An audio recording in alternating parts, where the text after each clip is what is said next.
Je vais aller maintenant du côté du député de Matane-Matapédia. Monsieur le député.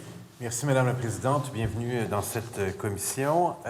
Ma première question, combien de vos membres, à votre connaissance, ont une pratique unilingue en anglais? Je n'ai pas les statistiques exactes, là, mais c'est certainement pas une majorité de nos membres qui pratiquent en anglais.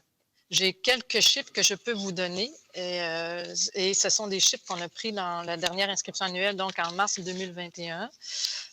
Nous avons 84 d'avocats qui ont comme langue maternelle le français. On a 10 d'avocats qui ont comme langue maternelle l'anglais.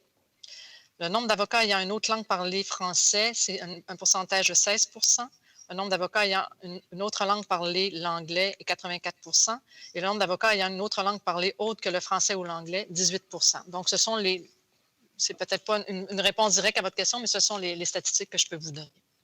Parce que ça conditionne tout le reste. Si vous faites les représentations que vous faites, notamment quant à la connaissance du français, ça doit s'appuyer sur des données probantes, une fine connaissance de vos membres.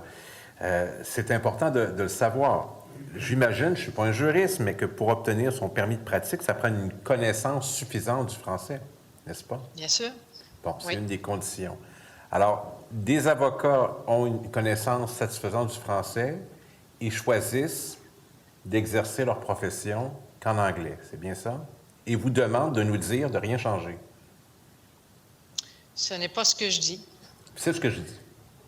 C'est ce que vous dites, d'accord. Oui. Ce n'est pas ce que le barreau pense et ce n'est pas ce que le barreau prône. Je répète qu'on est en faveur de l'objectif.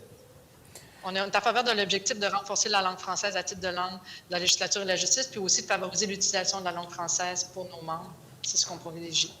D'accord. Mais il y a des éléments du projet de loi du ministre, en ce qui a trait aux ordres professionnels notamment, qui ne vous satisfont pas. Vous ne souhaitez pas qu'on en demande plus. C'est bien ça? Bien, ce qu'on dit, c'est qu'il y a certains risques dans certaines dispositions. On pose des pistes de solutions pour que ça permette toujours de nous permettre d'atteindre notre objectif principal, nous, comme ordre professionnel, c'est de protéger le public. Et alors, c'est dans cette optique-là qu'on propose cela. Est-ce que le public se plaint auprès de vous que ça les brime d'avoir des avocats qui parlent français en plus de parler anglais? Ou ils aimeraient, dans certains cas, ils aimeraient des unilingues anglophones? Ils vous disent, défendez ça? Écoutez, ce n'est pas à ma connaissance. Merci. Pas d'autres questions, Mme la Présidente. Merci.